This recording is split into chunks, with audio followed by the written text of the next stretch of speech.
इस एपिसोड में आप देखेंगे कि अलीज़ा जिल्लत और रिसवाई की आग में जलते हुए सिकंदर और उसके खानदान का मुकद्दर बर्बाद करना चाहती है। उसकी वजह यह है कि सिकंदर ने कई लड़कियों की इज्जत पामाल की थी और उन्हीं लड़कियों में दाइम की बहन भी शामिल थी। जब अलीज़ा को यह सच्चाई पता चलती है तो वो फौरन दाइम के पास जाती है और उसे अपने साथ शामिल कर लेती है।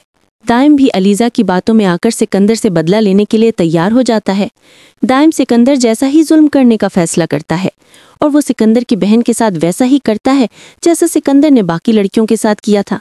फिर वो सबसे छुपकर अलीज़ा से निकाह कर लेता है और उसे छोड़कर कहीं चला भी जाता है। उधर निम्रा के पास कोई सबूत नहीं होता कि वो साबित कर सके कि दाइम ने उससे भी निकाह किया था। दूसरी तरफ निम्रा की शादी रेहान से होने वाली होती है, इसीलिए वो बहुत परेशान होती है। घर में अलीज़ा के अलावा किसी पर भरोसा नहीं करती। निम्रा अलीज़ा को बुलाती है और उसे सब हकीकत बता देती है कि वो दाइम से निकाह कर चुकी है, मगर उसके पास कोई सबूत नहीं। अलीज़ा हैरान भी होती है और परेशान भी, मगर वो सवाल करती है, सबूत क्या है कि तुम्हारा निकाह दाइम से हुआ है? निम्रा कहती है, मेरे पास कोई सबूत नहीं, मगर मैं सच कह रही हूँ। अलीज़ा उसे मशवरा देती है कि दाइम से बात करो और उसे मिलने के लिए बुलाओ। निम्रा रूहानसी आवाज़ में बताती है, मैं उसके घर 2-3 बार जा चुकी हूँ, मगर उससे राब्ता ही नहीं हो रहा। ये सुनकर अलीज़ा के कदमों तले ज़मीन निकल जाती है। उसे शक होता है कि दाइम ने निम्रा को धोखा देकर छोड़ दिया है। उधर अरीशा को पूरी बातें सुनाई देती हैं। वो फौरन अरवीन बेगम के पास जाती है और कहती है, निम्रा ने दाइम से निकाह कर लिया है। अरवीन बेगम चौंक कर कहती है, क्या बकवास कर रही हो? अरीशा जवाब देती है, मैं बकवास नहीं कर रही, मैंने अपनी आंखों से अलीज़ा और निम्रा की बातें सुनी हैं। निम्रा हकीकत बता रही थी। अरवीन बेगम गुस्से से कहती है, जैसे निम्रा चाहती है वैसा कभी नहीं होगा। मैं हर सूरत में उसकी शादी रेहान से कराऊंगी।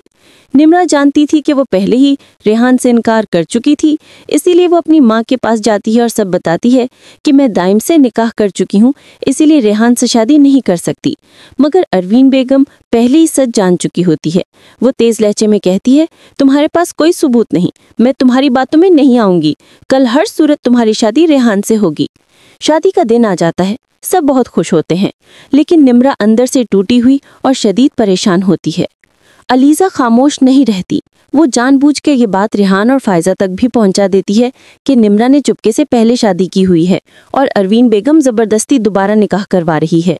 निकाह के वक्त काजी साहब जब निकाह पढ़ाने लगते हैं तो रेहान की माँ यकदम काजी साहब को रोक लेती है। वो कहती है, मुझे आप लोगों से इतने बड़े धोखे की उम्मीद नहीं थी। आप लोगों ने हमसे हकीकत छिपा ली। निम्रा पहले ही निकाहशुदा है। फायजा भी आगे बढ़कर कहती है, आप लोग पहले निम्रा की शादी करवा चुके हैं और अब दोबारा निकाह पढ़वा रहे हैं।